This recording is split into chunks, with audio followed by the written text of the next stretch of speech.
Jamani, ninawakaribisha jioni ya leo katika somo ambalo Mungu anatamani azungumze nasi. Na somo letu jioni ya leo lina kichwa kinachosema mimi niko ambaye niko.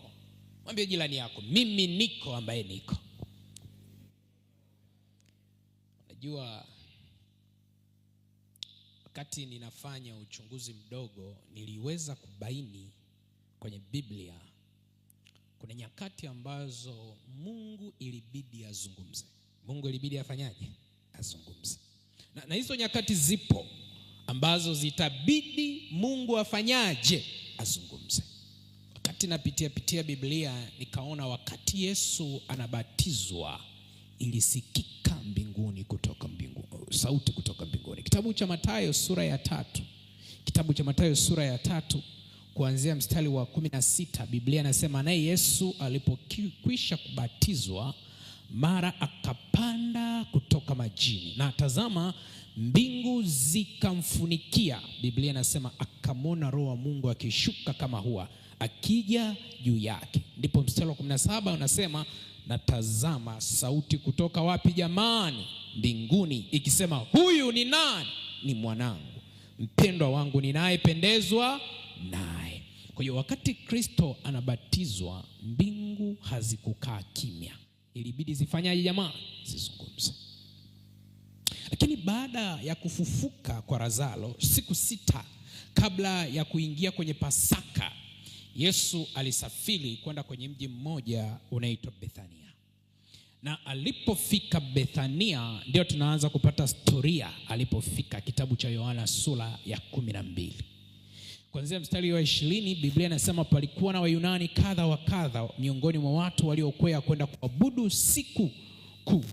Na basi hao waliokwea walimwendea Filipo, ambaye huyo Filipo alikuwa ni mtu wa Bethsaida ya Galilaya. Wakamwomba jambo hili moja, wakisema, Bwana, sisi tunataka kumwona nani jamani? Yesu. Filipo akaenda akamwambia Andrea, kisha Andrea akamwambia Yesu. Ndipo mstari wa 23 Kristo anatoa majibu baada ya watu kutaka kufanyaje jamani? Kumwona. Biblia inasema naye Yesu akawajibu akasema, saa imefika atukuzwe mwana wa Adamu. Anasema amini amini nawaambia, chembe ya ngano isipoanguka katika nchi alafu ikafa, hukaa hali hiyo hiyo peke yake, bali ikifa hutoa mazao mengi. Yesu analeta utata. Watu wanataka kumuona yeye, anaelezea habari ya chembe lazima ianguke ife. Yesu anaendelea, watu hawa wa Yunani wanataka kumuona. Ndipo mstari wa 23 Biblia inasema yeye aipendaye nafsi yake ataiangamiza, naye aichukie nafsi yake katika ulimwengu huu ataisalimisha hata uzima wa milele.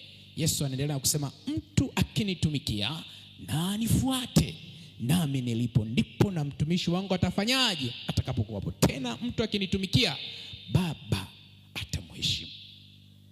Yesu hataki kuonekana, ndio maana sio tu mnataka kuniona, ila ninataka niwaambie msinione tu uso kwa sababu mmesikia habari zangu nazitenda, ila ninataka mnitumikie. Na ndipo mstari wa 27 na 28 Biblia inasema sasa roho yangu imefadhaika, nami nisemeje?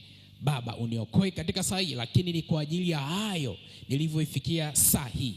Baba, ulitukuze jina lako.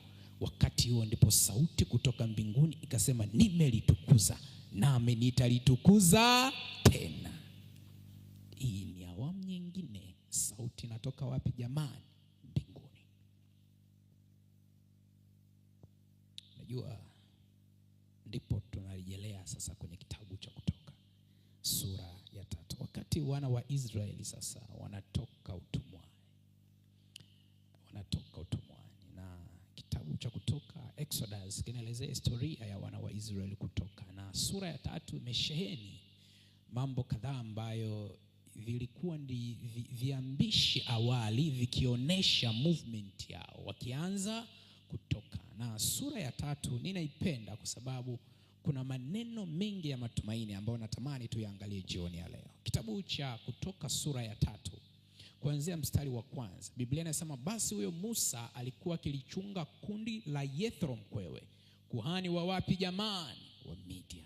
Akaliongoza kundi nyuma ya jangwa, akafika mpaka mlima wa Mungu, hata sehemu moja panaitwa Horeb. Malaika wa Bwana akamtokea katika mwali wa moto uliotoka katikati ya kijiti.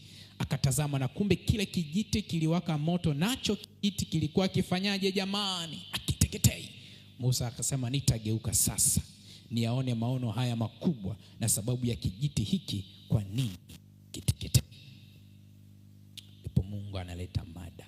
Mstari wa 7 anamwambia Bwana akasema, nimeyaona mateso ya watu wangu walioko Misri, nami nimesikia kilio chao kwa sababu ya wasimamizi wao, maana nayajua maumivu yao. Nataka nikwambie jioni ya leo, sijui unapitia mateso gani, Mungu wa mbinguni anayasikia.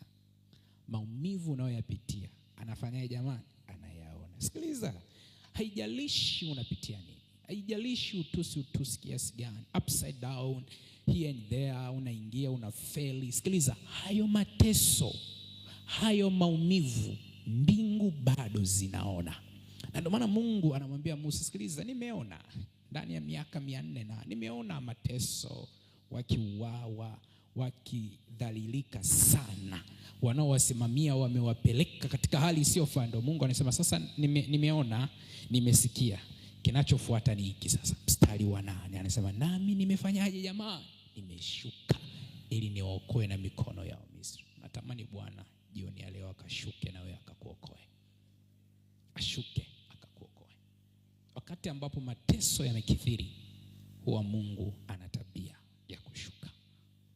Ndio maana ilibidi ashuke awaokoe na mikono ya Misri. Biblia inasema ili niwapandishe kutoka nchi ile hata nchi iliyo nini jamani? Njema. Alafu si njema kisha pana. Alafu nchi ijayo maziwa na nini? Na asali. Bwana asifiwe. Mstari wa 13. Baada sasa ya Mungu kuzungumza na Musa hayo, Musa anamwambia Mungu, sawa, nitawaambia kwamba umetaka kuokoa warudi, lakini nitakapofika kwa wana wa Israeli na kuambia Mungu wa baba zenu amenituma kwenu, nao wakaniuliza jina lake ni nani, niwaambie nini? Kwa sababu sawa umesema utawaokoa, lakini hawa wataniuliza jina la huyo Mungu ni nani? Najua wakati wana wa Israeli wako Misri walizoezwa ibada za watu wa pale.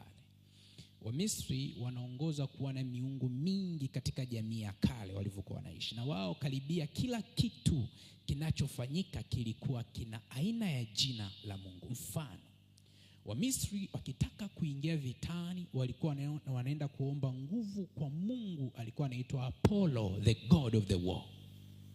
Kwa hiyo Mungu wa vita alikuwa anaitwa Apollo. Mabinti wanapotaka kuoana na kijana wa kiume, wanataka kuanzisha ndoa, ilibidi waende kwa Mungu anaitwa Aphrodite ili wapewe nguvu na baraka. Wakati watu wanaingia mapolini kuinda ili waweze kupata wanyama kama kitoweo, ilibidi wamfuate Mungu wa uwindaji, alikuwa anaitwa Artemis. Lakini bado wakati walipotaka kukatisha katikati ya bahari, aidha kutoka ngambo moja kuenda ngambo nyingine, walienda kuomba baraka na mtuliza bahari ambayo huyu Mungu alifahamika kwa jina la Hesta.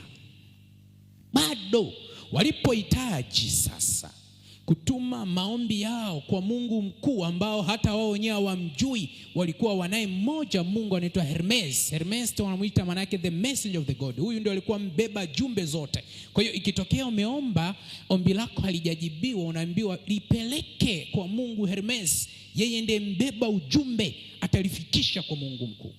Na ndio maana sasa swali linakuja, hawa watu nikiwaambia Mungu wa baba yenu amenituma, lazima wahoji huyo Mungu jina lake ni nani?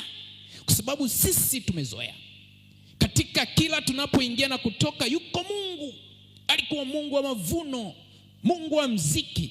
Ukifuatilia kulikuwa na mungu mmoja anaitwa God Hill pale Misri, alikuwa ni mungu wa muziki. Ndiye baadaye katika maeneo ya Afrika akaja kuitwa Malimba, maana yake naye ni mungu wa muziki. Kwa utaona hata wanaposherehekea sherehe zao ilibidi miungu itajwe, na ndio maana Musa anamwambia Mungu, wakiniuliza niwaambie jina lako ni nani, kwa sababu walizoezwa kujua majina. Haleluya. Mungu anawatoa watu waliokuwa wapagani typically, wapagani ndani nje, wapagani waliokithiri maisha ya Kimisri. Ndio maana Mungu aliwavumilia sana. Mahali fulani Musa anamwambia Mungu ya kwamba kama nimepata neema machoni pako, naomba mambo mawili. Moja ni kujue, cha pili nijue njia zako. Alafu tukubaliane. Tunaweka mkataba. Mkataba ni huu: sisi ni watu wenye shingo ngumu, tena ni waovu, lakini tunataka uwe katikati yetu. Hivyo viapo vilisababisha, licha ya matakataka na uchafu waliofanya, bado Mungu aliwavumilia. Na ndipo wana wa Israeli walipoambiwa jina la Mungu ambaye anaitwa mimi niko ambaye niko. Huyo ni Mungu alishinda miungu yote. Mungu ambaye yupo, bado yupo, ataendelea kuwepo. Yani hakuna namna ya kumwelezea. Ndio wana wa Israeli wanapata ukakasi. Sasa huyu Mungu niko ambaye niko ni wa namna gani? Ndio wakati wakiwa wanakatisha sasa, wanatoka wanaanza kujifunza kuhusu Mungu anaitwa mimi niko ambaye niko. Unajua, nimejifunza kwenye haya maisha lazima tujifunze habari za Mungu, na Mungu anaruhusu kuwapitisha kwenye darasa miaka 40 angalau wajifunze kuhusu nani jamani? Mungu. Kipindi wako jangwani wakaanza kuona sifa za mimi niko ambaye niko akishinda sifa za miungu yote, wakamwita Yahweh, yani ndio mimi niko ambaye niko. Baadaye wakasema huyu ni Elohim, manake ni Mungu mwenye nguvu zote. Wakaenda mbali wakasema huyu ni Adonai. Adonai ni neno la Kiebrania likiwa na maana Bwana. Wakasema huyu ni El Shaddai, yani ni Mungu mwenye nguvu zote. Yani haina haja kama nataka kuoa mpaka nimfuate Aphrodite, nataka kuinda mpaka nimfuate Hester. Huyu ana nguvu nini jamani? Wakasema hakika huyu anaitwa Jehova Yire, yaani Bwana atatoa. Kwa sababu walimuona huyu Mungu wakati wana kiu, mwamba ulitoa nini? Maji. Wakasema huyu ni Jehova Yire. Wakasema hapana, huyu ni Jehova Rafa, maana yake Mungu anayeponya wakati wanaugua. Musa anawaambia mtazameni yule wa shaba mtapona. Tokea pale waliimba nyimbo wakisema Jehova Rafa, Mungu anayefanyaje jamani? Akasema huyu ni Jehova Shalom, yani Bwana wa amani yetu. Na ndio maana Mungu anawaambia mtakapotoka Misri, jambo la kwanza mtaniabudu katika mlima huu, akitangaza amani ya moyo. Wakasema hakika huyu ni Jehova Shalom, yani Bwana aliye amani yetu. Wakafika mbali wakasema huyu ni Jehova Nisi, yani Bwana aliye bendera yetu. Kwa sababu kila walipoingia Bwana alishusha utawala akapandisha utawala, alishusha utawala akapandisha utawala. Akasema huyu ni Jehova Nisi, hakika ndiye bendera yetu. Haleluya. Bado wako wanajifunza kuhusu Mungu, wakamwita huyu ni Jehova Shama, yani Bwana yupo hapa. Kwa sababu wakati fulani walitamani kumuona Mungu, ikabidi wajitakase, na wakati ngulumo zinatokea juu waliogopa. Wakasema hakika huyu ni Jehova Shama, hata hapa yupo. Si yule Mungu mpaka tukutane naye baharini, si yule Mungu mpaka tuende polini, huyu hata hapa yupo. Kwa sababu wakati wanatembea waliona wingu likiwaongoza, wakati wana njaa waliona chakula kinaanguka. Wakasema hakika safari yetu tuko na Mungu. Haleluya. Wakasema bado huyu ni Jehova Rohi, yani Bwana mchungaji mchungaji wangu. Waliona namna ambavyo Mungu akiwachunga wakiwa katika jangwa, na aliwachunga kwenye uzuri. Alihakikisha wanakula, wanakunywa na wanapata nini? Raha. Wakasema hakika tunaye mchungaji anayetuchunga. Wakamwita Jehova Rohi. Wakaenda mbali, wakamwita Jehova Olom, yani baba wa milele. Wakaendelea kujifunza tabia ya Mungu, wakamwita Jehova Tsaba, yani Bwana wa majeshi, kwa sababu walipigwa watu wengi. Wakamwita huyu ni Jehova Borei, yani Bwana muumbaji, kwa sababu hakuna anayeweza kuumba. Wakasema huyu anaitwa Eli Enuma. Eli Enuma ni neno la Kiebrania likiwa na maana Mungu aliye mwaminifu. Eli Mungu, Enuma maana yake ni mwaminifu, na kweli walishuhudia uaminifu. Wakamwita Eli Chai. Eli Chai maana yake ni Mungu aliye hai. Huyu hana porojo porojo, hana mahali pa kumtafuta, yu hai, kwa sababu waliuona uhai wa Mungu. Wakasema bado huyu anaitwa Eli Kana, yani Mungu mwenye wivu, kwa sababu waliona namna alivyopambana kuhakikisha na waokoa. Waliona wivu zaidi ya mpenzi na mpenzi. Waliuona wivu ambao Mungu aliudhihirisha kwao, kwamba aliwapenda upeo na alisikia wivu. Ndio maana wakamwita Elikana, ambao lile neno kana la Kiebrania likina maana ya wivu, ambao neno la Kiingereza linatumika cleave, kutokuambatana. Kwa hiyo ni Mungu mwenye wivu ambaye anatamani kuambatana na watu wake. Wakisema huyu ni Elikana. Bado wakamwita Eliyeshua, yani Mungu wa wokovu. Maana wakati wanakutana na bahari mbele, aliigawanya bahari wakavuka. Wakati wanaingia Yeriko, walikutana na mto wa Jordan ukatengeneza kichuguu, wakavuka. Walimwona Mungu akiwaokoa miaka 40. Sifa za mimi niko ambaye niko zilisimikwa kwenye uso wa dunia. Hata leo tumekuja hapa kwa sababu ya mimi niko ambaye niko. Haleluya. Huyu aliitwa Eritizuru, yani Mungu mwamba.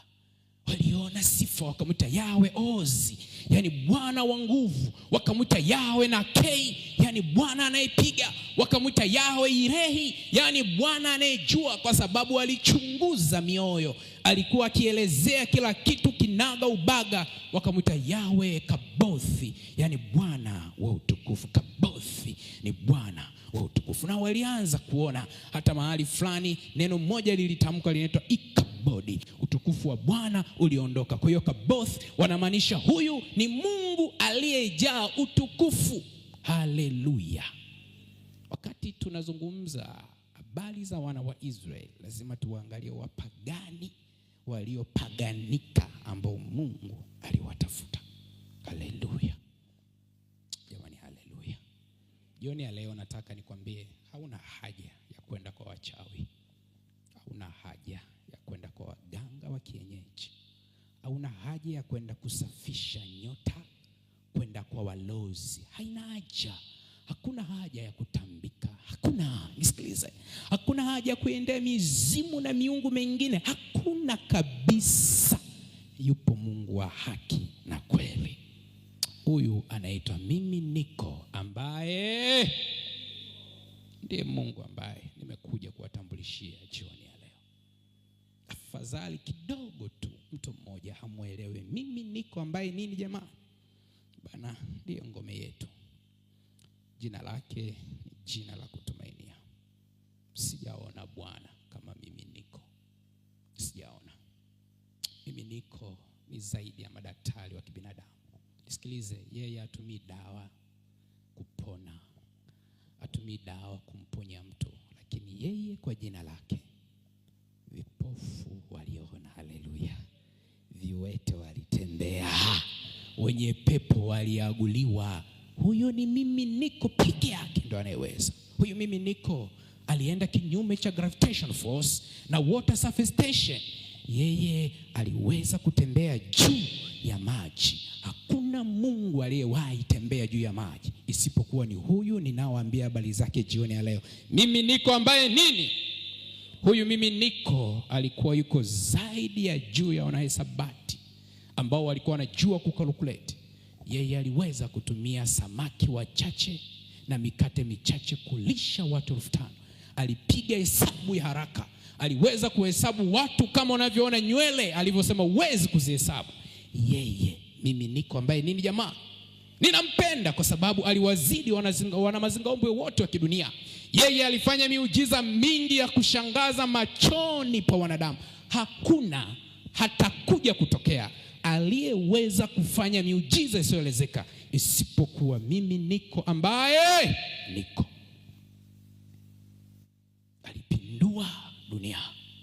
Miaka 3 aliweza kuvuruga ulimwengu.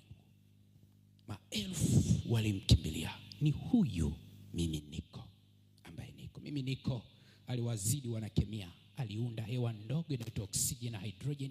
Wataalamu wanasema zinapoungana zinaleta maji, lakini wengine wakaishia kwenye ombwe, kwa sababu mpaka leo astronomers, wataalamu wa anga, hawajui nini kinachosababisha radi kutokea na mvua kutokea. Wanajaribu kugesi tu, yamkini kuna pole usijui ya positive na hii nyingine iko negative, zimesuguana, lakini hata leo hawajapata majibu. Mimi niko ameweka fumbo la hekima. Huyu mimi niko ni Mungu wa kutumainiwa. Aliwashinda kina Michael Faraday na kina Galileo Galilei, wataalamu wa umeme duniani. Aliweza kuweka jua linalowaka mchana, akaweka mwezi na nyota vinavyowaka nini jamani? Siku. Akutengeneza bandia hizi taa mnazoziona. Yeye aliweka mianga mikubwa ambayo ilimulika dunia nzima kwa karne, kwa karne, kwa karne. Na ndipo utakapoongelea jua, ndio inaitwa source of light, ndio chanzo kikuu cha mwanga. Hii dunia yote, ili mianga mingine iwepo, lazima jua liwepo. Na ndio maana wataalamu wanasema ndani ya balbu kuna aina ya gesi inaitwa helium na gesi kama na wanasema nitrogen, ambazo wengine wanasema aina hizi ya gesi ndizo zinazopatikana kwenye core ya jua. Kwa hiyo hizo zinapowekwa zinaweza zikasababisha kama mwanga kutokea. Kwa utaanza kuona chochote, lazima turejelee kwa mimi niko ambaye nini jamani? Niko. Amezidi akili za Botanist na zoologist. Katika msitu wa Amazon wameanza kujionea mambo ya ajabu, mimea inayotembea ambayo hiyo imetengenezwa na mimi niko ambaye niko. Kwenye msitu wa Amazon utakutana misitu ya ajabu, miti mikubwa ambayo hujawahi kuiona, utakutana na wanyama hujawahi kuwaona. Ni siri iliyofichwa na Mungu ambaye ni mimi niko ambaye niko. Alikuwa ni zaidi ya ndege za kibinadamu. Hakuhitaji chopa ili apae. Wingu lilishuka likamtwaa. Akaenda wapi jamani? Juu. Huyu ndiye mimi niko ambaye ni kimbilio taabuni, ni msaada pekee wakati wa shida. Bwana asifiwe. Mimi niko yuko tayari kusamehe dhambi zako. Yuko tayari kukubariki. Yuko tayari kukuinua. Nataka niwaambie hakuna Mungu atakayetufufua isipokuwa dalili ya kiyama ipo kwa mimi niko ambaye nini? Anasema mimi ndimi ufufuo na uzima. Mtu hawezi kwenda kwa Baba isipokuwa kwa jina langu. Ukienda kwa wanyama wa mwituni, mimi niko anaitwa Simba wa Yuda. Ukienda kwenye mifugo ya nyumbani, mimi niko anaitwa Mwana Kondoo wa Mungu.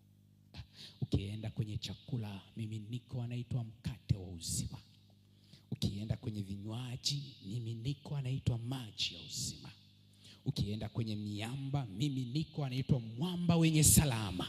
Sikiliza, ukienda katika vitabu, mimi niko anaitwa Chanzo cha maarifa. Bado ukienda kwa wazee, mimi niko anaitwa Mzee wa siku. Ukienda kwa mtajiri, yeye anasema mimi ndiye ninayemiliki dhahabu na fedha.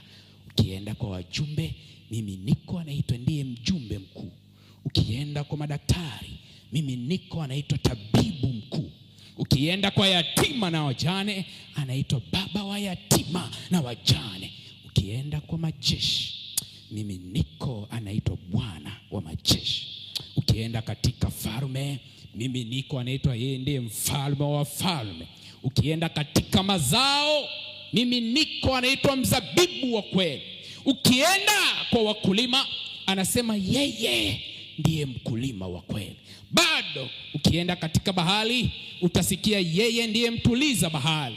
Ukienda katika kifo, anaitwa ndio ufufuo na uzima, ndiye anayesema kifo nacho kitakufa. Adui pekee atakayebatilishwa ni kifo, maana hata katika kifo yeye bado anaitwa ufufuo wa uzima. Haleluya. Ukienda kwa walimu unaowajua, aliitwa rabi, aliitwa master, mwalimu mkuu, kiongozi mwandamizi. Haleluya. Ukienda hadi katika nyota za angani, anaitwa nyota ya nini jamani? Ukienda hata katika jua, Biblia inamwambia yeye ni jua la haki. Bado ukienda kwa marafiki, Biblia inasema yuko ambatanaye na mtu zaidi ya ndugu, huyu ni mimi niko ambaye nini. Ukienda hata kwa ajenzi, anasema Bwana asipoijenga nyumba, waijengayo wafanya kazi nini? Huyu ni mimi niko ambaye nini. Hakuna mahali hayupo, hakuna sijaona. Kila mahali yupo, sijaona. Nataka niwaambie, huyu mimi niko ambaye niko ni Mungu halisi. Ni Mungu halisi. Ni Mungu. Ni baba yetu. Ni vile kuna namna tu Pastor Mshola hatujamuelewa. Ndio maana leo nimekuja kuwatambulishia huyu Mungu. Mumuelewe. Huyu ni Mungu ambaye hana mipaka, hana zuio lolote. Ni Mungu ambaye anaweza kufanya chochote, wakati wowote, muda wowote. Wana wa Israeli hawakuhitaji makontena yaje ya mikate ya Baharesa.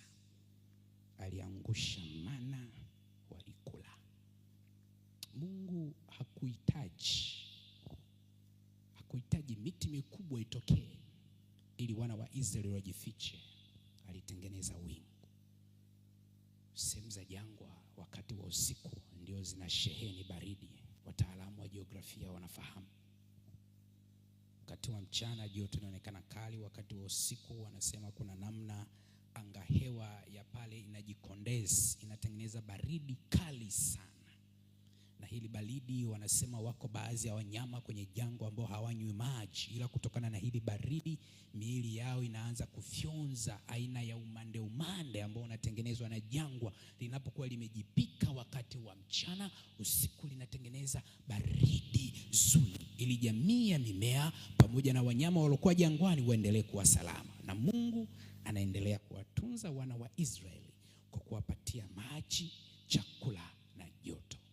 Kama Mungu anaweza kutoa joto ili usisikie baridi, hivi huyu Mungu unadhania nini hawezi kutoa kwako? Halo. Mahali fulani nilisoma kwenye kitabu cha ujumbe wa awali, Ellen White anasema wakati amepewa ujumbe anavuka bahari, ile mashua yao ilipata ajali akiwa na dada mmoja hivi. Ikabidi aombe kwa sababu alihisi watakufa. Mungu akamwambia hivi, kwa ujumbe niloweka ndani yako itanipasa bahari ikauke, ila wewe ufike ni salama.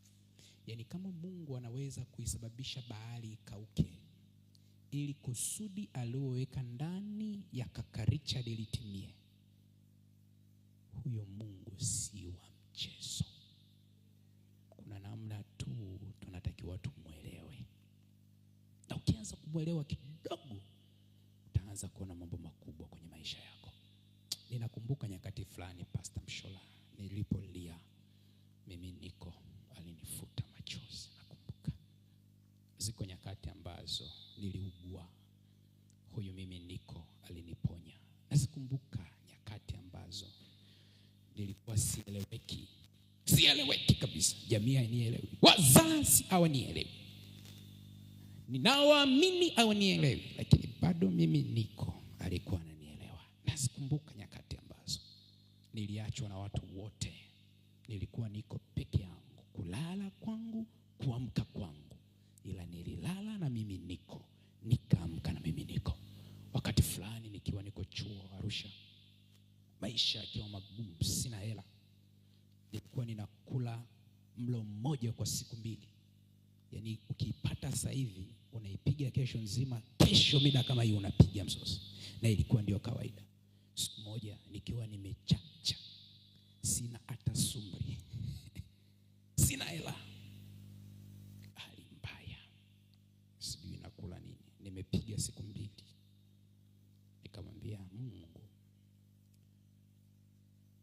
wewe sio Mungu wa Isaka na Yakobo, wala sio Mungu wa Ibrahim. Wewe ni Mungu wa Dennis Nazari. Sasa shuka. Nikiwa nimedoda, napigiwa simu jioni, Pastor Mshora na rafiki yangu. Pastor, uko wapi? Nikamwambia niko hapa home hapa, nimepoa. Bwana, unaweza ukatoka twende mahali kwenye huduma? Yaani nilivyochoka mzee, unipeleke kwenye huduma. Tumbo limejikunja, ikabidi nitoke. Tunaenda kwenye huduma kwa dada mmoja amepagawa na mapepo. Sasa kabla ya huduma tukaambia wachungaji, kabla mjaanza huduma tunaomba kwanza mpitilize jikoni kwanza. Nikafika jikoni, nikala chakula cha usiku, cha kesho na cha kesho kutwa. Kapiga, nikajua hapa hii ni neema. Nilivyokula nikashiba, nikapiga huduma, nikaondoka. Usiku nikalia, nikamwambia Mungu nisamehe, kuna nyakati sikukuelewa. Mungu anaweza kusababisha mtu afe, Pastor Mshora, ili wewe uwe salama. Mungu anaweza kuruhusu mtu augue hata mapepo ili wewe ukale chakula. Bado mnielewi? Huyu Mungu anaweza kufanya chochote, chochote wakati wowote, chochote. Huduma ilienda siku 7. Kwa hiyo ikawa ndani ya siku 7 mimi niko ambaye niko, akanipa utulivu wa tumbo. 7 zikaisha kwa ukamilifu wake. Sasa nawaza, Pastor Mshora, nitasukumaje siku zinazofuata? Nikashuka magoti, nikamwambia Baba, uketie juu, asante kwa wiki umenilisha. Nisiwe mnafiki, umenitendea makuu. Sasa sijui wiki inatembeaje. Hapo nikiwa sijazungumza na mamangu muda mrefu kidogo, nashangaa kameingia ka 60,000 pu. Acheke, kuna mtu kakosea. Hii imetoka wapi? Afu nashangaa mama ananipigia simu. Vipi pastor? Uko salama? Mwambia mama niko fiti. Kweli? Ngambia niko salama. Nimekutilia yako kaela kadogo kakusogeze. Akakata simu. Akasema asante. Yes. Nataka niuoneshe mimi niko alivyo na maajabu. Nimetumiwa 60. Nilipotoa nikanua vitu vichache, nikabakiwa na 35,000, nikaiweka akiba. Nilivyoweka akiba, siku ya pili yake napigiwa simu na binti mmoja ambaye amekuja kufanya kazi ya Arusha. Alikuwa yuko Dar es Salaam tukifanya huduma nyingi za online. Ananiambia pastor, nimepata kazi ya Arusha na nimeingia Arusha. Nikamwambia safi. Akapiga kazi siku ya kwanza, siku ya pili, siku ya 3 yule aliyemwajiri kijana wake wa kiume alitaka kumbaka usiku. Ananipigia simu, pastor, nimetaka kutendewa jambo baya. Asubuhi nikamwambia ongea na mama. Mama akasema wewe ndio umekuja kumharibu kijana wangu. Mama akamfukuza siku ya 4 akiwa kazini. Ananipigia simu, mimi ndio mwenyeji pastor, sina pa kwenda. Hata nauli sina. Nikasema itakuaje? Kaongea na rafiki yangu mmoja pastor, nikamwambia uje bwana geto kwangu hapa. Huyu binti aje akae. Binti akaja usiku ule saa 4 akalala pale. Asubuhi ananitumia message, anambia pastor, leo nataka niwaandalie chapati na maharage. Kaniandikia gharama ya vitu Pastor Mshora zaidi ya 20,000. Nikashtuka moyo, nikamwambia angejua. Nikasema kumbe wanaohudumia wake mambo ndo yako hivi. Ikabidi nitoeka 10,000, ikabaki 25. Nikanunua vile vitu. Mama akatupikia msosi. Na ajui kubana, ajui budget, anapika vingi, yani mpaka roho inauma. Nasema binti huyu. Nikasema sasa huyu binti inabidi aondoke. Hapo tunabidi tumtafutie nauli. Binti akakaa siku 3. Sizo 3 zilikuwa ngumu. Kale kaela ambako nilikapata kumbe kalihitajika nimhudumie binti. Binti tukamhudumia. Sasa binti anatakiwa aondoke, sina sumri. Ikabidi nisongeshe 35,000. Nikaenda kumwomba jamaa mmoja Eric, ngambia binti ataondoka usiku, nikamlipia 30,000 kuja Dar es Salaam. 5,000 ngambia ukimsafisha mchana hela nyingi za matumizi na msafisha usiku kwa usiku. Alipofika Kufika hapo alikuwa anaenda Gongo la Mboto, nikamwambia 5,000 itafanyaje? Itakufikisha. Binti analia baridi, ilikuwa ni mwezi wa 6. Nilikuwa na makoti yangu mawili tu, ikabidi nimpe. Begi lake likawa limechanika. Nina kabegi kamoja pasta, popote ninapoendaga hako ndio naingia. Ikabidi na niko nifanyaje? Nimpe. Binti anapanda gari, anaondoka akiwa amenipulusa na ameniacha na deni. Kumbe mimi niko alinipa hela Pastor Mshola kwa ajili ya huduma ndani ya hiyo wiki inayokuja. Mimi niko anaweza karuhusu uwe na elimu fulani ili kulisaidia kanisa la Segerea. Unielewi?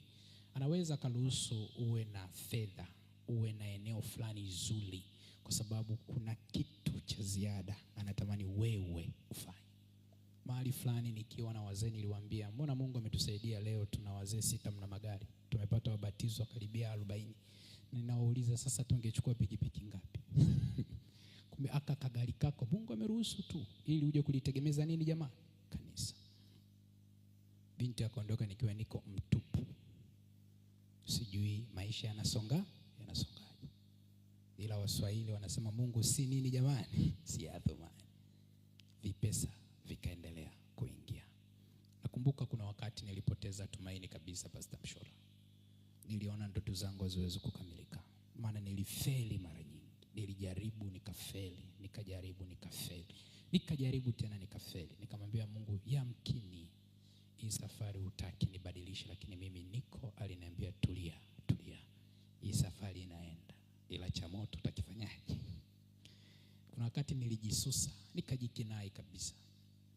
Kaishi maisha afadhali tu siku ziende. Kwa nini? Ninaongea na mtu ambaye amepoteza morale ya kazi, amepoteza morale ya ndoa kabisa. Kiangalia ndoa yake, nasema ningalijua mimi niko bado anaweza kusababisha chemichemi ikarudi. Si useme amina. Haleluya. Bwana asifiwe. Mahali ulipo si usimame sasa tunapoenda kuomba. Mimi niko akisema ndio, hakuna wa kusema hapana. Hakuna. Mimi niko nimejifunza kwake. Nimechagua awe rafiki wa maisha yangu. Lakini pia nimechagua mimi niko awe ndio mkombozi wa maisha yangu. Kula kwangu, kulala kwangu, kuishi kwangu, hata mawazo madogo nilokuwa nayo nimempatia mimi niko ambaye niko. Jumbe wa Mungu Ellen White aliwahi kusema kwenye kitabu cha Prayer ya kwamba hata lile ombi dogo ama wasiwasi mdogo sana ambao unadhani unaweza ukapambana nao, huo pia Mungu anatamani kujua. Unajua tumeishi kwenye maisha ambayo kuna baadhi ya vitu tumeona ni vya kwetu tupambane navyo wenyewe. Ila siku wa leo peleka mizigo yako kwa Yesu. Peleka kila kitu ulicho nacho, peleke Yesu, peleke. Atakufanyia mambo makubwa. Siku ambayo Mungu atatambua unamtegemea kwa 100%, utauona mkono wake. Atambue tu, rafiki yangu Happy. Yaani Happy unamtegemea Mungu 100% ngapi? 100. Ni 100. Utamuona. Nilivyoanza kujifunza kumtegemea Mungu, nimeanza kuona baraka. Nimeona akinibeba, akinitambulisha, akinikutanisha na watu. Wakati ambapo nimeishiwa sina, niliona akinipa. Nimejifunza tabia zake katika siku chache cha uzee wangu niloishi. Nimejifunza. Inawezekana ukawa ni mtu mzima lakini bado ni mchanga. Leo ninakupendekezea mchague mimi niko ambaye niko. Yeye ana limitation yoyote, anaweza kubadilisha kila kitu. Na jioni ya leo ninatamani umwambie Bwana jambo ambalo limekuwa ni mzigo kwako. Lolote, afuamini tu. Siku hii ya leo ya maombi itajenga ushuhuda mmoja kwenye maisha yako. Natamani mtu mmoja atakapoondoka awe na nguvu. Awe na nguvu moja tu. Pate nguvu mpya, pate msukumo mpya. Push maombi, soma neno, fanya kazi ya Mungu, shiriki. Jitoe kwa ajili ya Yesu. Zaidi mbele kwa tumaini. na sisi hatuenendi kwa kuona, sisi hatuenendi kwa kusikia. Sisi tunaenda kwa nini jamani? Kwa imani. Kwa sababu imani inafika mahali ambako hapaonekani. Hivi vinavyoonekana vitatukatisha tamaa, hivi tunavyovisikia vitaturudisha nyuma. Kuna watu kwa sababu walisikia maneno ya marafiki, leo imani yao imekaa mshazari kwa Yesu. Kwa sababu alipougua aliambiwa, sikia, twende kwa mganga. Bambo alivyokuwa mgombe, sikia, acha usabato mwingi, huku tunatumiaga hivi. Lazima kidogo utoe upate. Vipi? Sisi watu wa Mungu tuna namna yetu. Hatuenendi sawa na watu wanavyoenda. Hatubebi mfumo wa ulimwengu huu katika kufasiri, katika kudili na vitu, katika kuchambua. Tunapoanza kumweka Kristo kwenye maisha yetu, ninataka niwaambie tutapata hekima ambayo ulimwengu utashangaa. Haijalishi wewe ni kijana, haijalishi wewe ni mama, mtu mzima, wewe ni baba. Watu watakaposikia sauti watawashwa masikio. Baba, sina msaada ila kwako pekee. Kama kwangu ungefichwa, nifanyeje Baba? Sasa hivi naamini Yesu alikufa,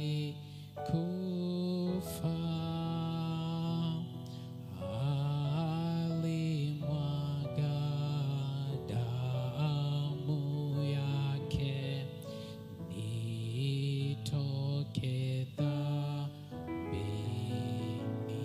Tunapoimba beti ya pili, piga magoti.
Zungumza sasa na mimi niko. Mwambie kile lilokuwa gumu, ambaye uko mbali unatusikia kupitia mitandao hii ya kijamii.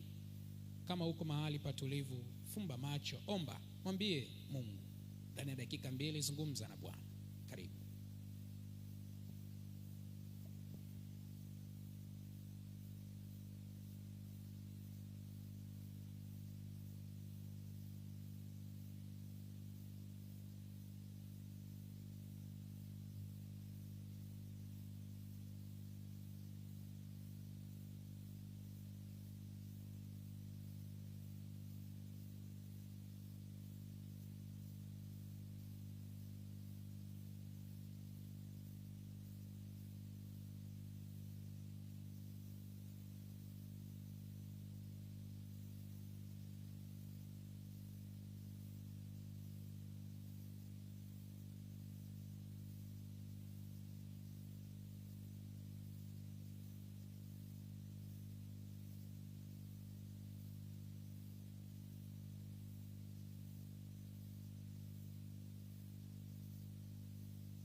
Sa